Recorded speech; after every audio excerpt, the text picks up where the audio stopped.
My special guest today is the 2015 Australian of the Year, Rosie Batty. Rosie, thank you for your time. I know you're incredibly busy, so we appreciate you coming along and having a chat with us. Thanks, Cate. Now, you spoke, I think, back in June to the Royal Australian College of General Practitioners. Yes. Why did you want to do that, and what was your message for them? Well, I think it's really important that the medical profession, who are at the front line and quite often may well be the first people that victims actually visit, that they are as aware of the problem as the rest of the community. Mm-hmm. In fact, even more importantly so. And I feel that most professions have limited knowledge and understanding. One, of the prevalence of this issue, two, of what to do with it, and three, have the same myths and misconceptions that a lot of the general community have that are very ingrained in our society and, haven't been debated and discussed openly before. So I feel that engaging with the medical sector, who are pivotal, is really important. How important is that very first contact in terms of how the doctor responds? Well, I think, it's a case of sometimes it's the right time to actually ask the question and not be afraid of asking the question, are you in a violent relationship? The person may be so confused that they actually don't know that they are. Right. Sometimes, or they may not be ready. They may be too frightened, or it may be the right time. But certainly having a compassionate, empathetic manner could be the difference between somebody coming back, yes, and feeling comfortable in coming back, and at a time that's right for them to tell you, yeah, or when you start to have regular visits, and you might start to feel that there is more to what's happening than meets the eye. Yeah. And certainly, with my journey, it's not that I expected to tell the doctor everything, but I did know to go to them for a mental health plan. Right. I would know to go to them for various reasons. It was symptomatic of, anxiety or depression, not just physical injury or, probably more likely to be all those other contributing factors. So I think that it's sometimes not what's not said. Yes. That and to recognise that, it may not be the right time or the right environment or the right place, but you are one of many opportunities. And if, as the victim becomes it senses more danger or more reason to be concerned about her safety, certainly there is that opportunity to start to think of those caring people who she could trust. Yeah. And I think that's part of the process. Certainly doctors have an enormous demand on their time. Yeah. It's fair to say that family violence is only one of the many things that they come across. But what I would say, that family violence is likely to underpin a lot of the other issues. Yeah. And I think that's what a lot of people are starting to realise, that, drug and alcohol abuse, mental illness, whilst you are, dealing with these other factors or even contributors, that there is potentially a lot of the case, there is, underpinned by family violence. The most important thing for me to convey is that, like everything else, you're not a specialist in this space. Yeah. You're a referral point. Yeah. So what I feel is really important is that we have a very clear understanding of what the practice, how the practice responds to victims of violence or perpetrators in their medical practice, because you are not an expert, and it isn't necessarily the right approach to ring 000 and involve the police. Yes. So what is that step? And I think that, that's where having a very good understanding that, who are you referring to? Who are the specialised services in your immediate area that you would refer to?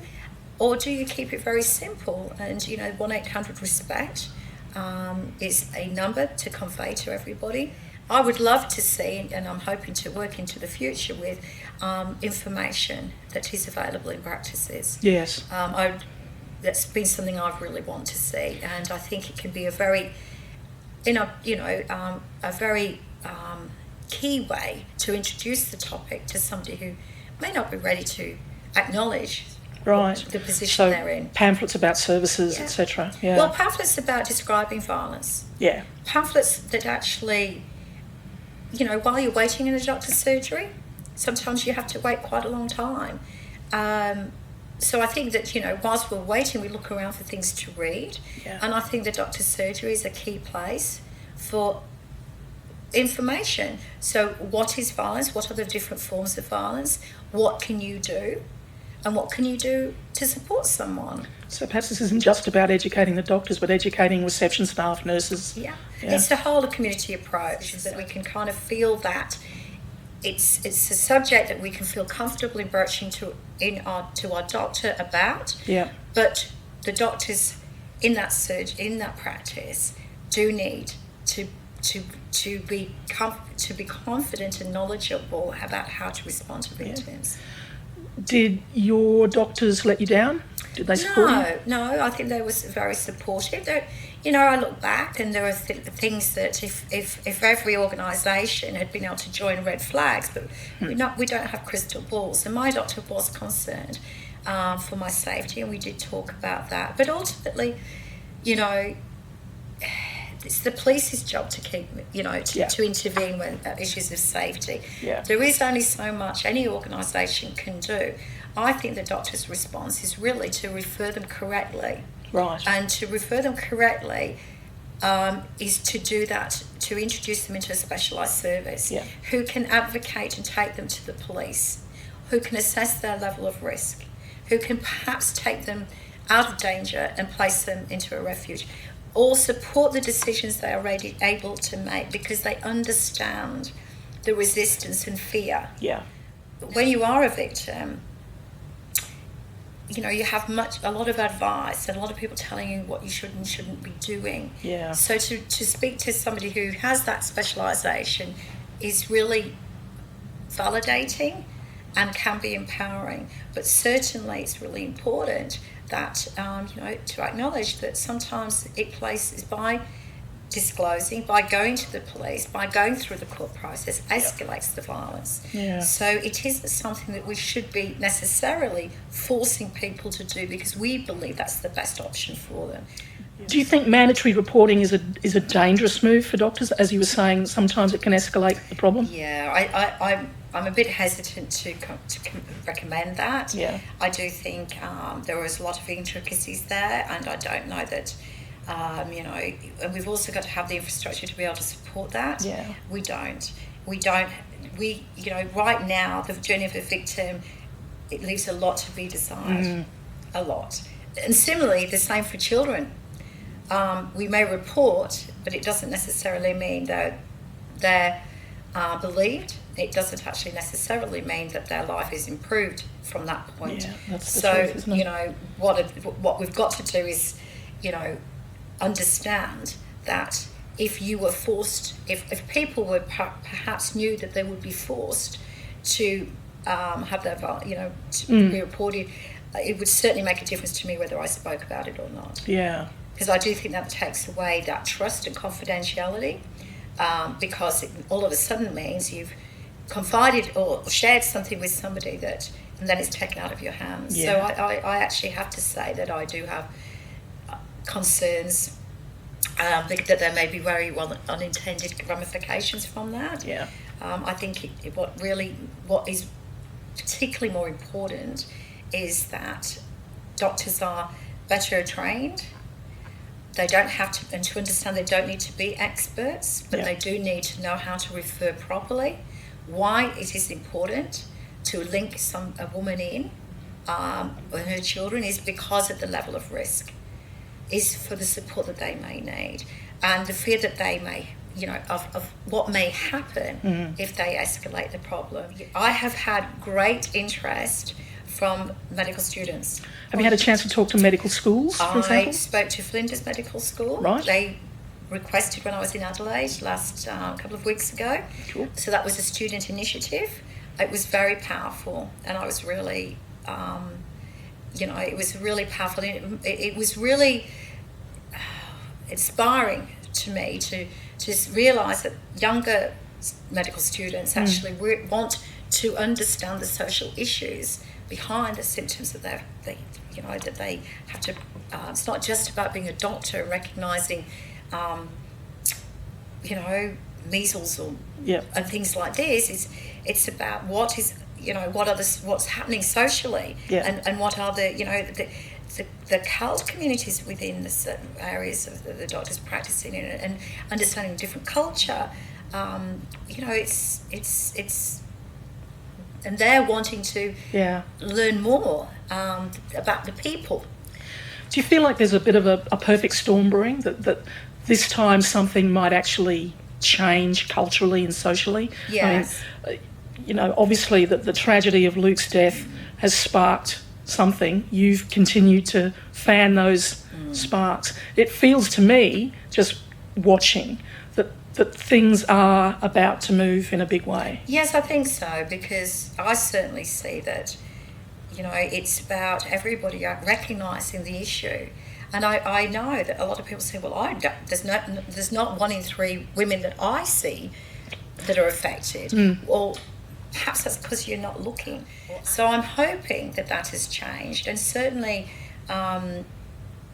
we all have a long way to go. Every profession does. Yeah. But I would like to think that with the colleges, just like every college, whether it's teacher training, whether it's, medical practice, if we're able to really unpack a lot of the myths, the misconceptions surrounding family violence, and treat it as it should be treated, as violence, as an unacceptable, as totally unacceptable, then it will go a long way towards the victim being able to feel that they can not just speak out, but they can actually feel supported by a community that in the past has condemned them, and they feel made to wear the shame. Certainly, we're starting to have our eyes open and think, well, how can it be that we have allowed, by our ambivalence, that a victim of family violence can be disbelieved, discredited, have children turned against her, and the perpetrator continues to hold a high-profile position or a position of influence and power, and remain in the community without anyone really challenging his behaviour. I mean, when we look at it now and start to really look at it, we hopefully are starting to see that this is grossly not fair. Not just not fair, it's criminal. It's criminal. And how come we've not recognised it as such before now? We've still got a bit of a way to go. We've got some dinosaurs in our communities who I think will always be resistant to being able to see change. And certainly I would go as far as to say in the medical sector, I'm fairly sure that would be quite a challenge. There's a lot of people who are very, very vulnerable, very, very unsafe, and going through hell right now. And there is nothing much that can happen in the short term for these people. This tsunami of change that needs to happen has gained some speed, because it is really unfair and unjust for some of these families to be exposed to really terrorism in their own homes, terrorism in their own neighbourhood. And we've got to recognise it as such and treat it with the same degree of abhorrence and strong response as we do every other form of And doctors have to play their part? Doctors have to play their part just as critically as any other organisation. It's across all professions. It's across all areas and suburbs.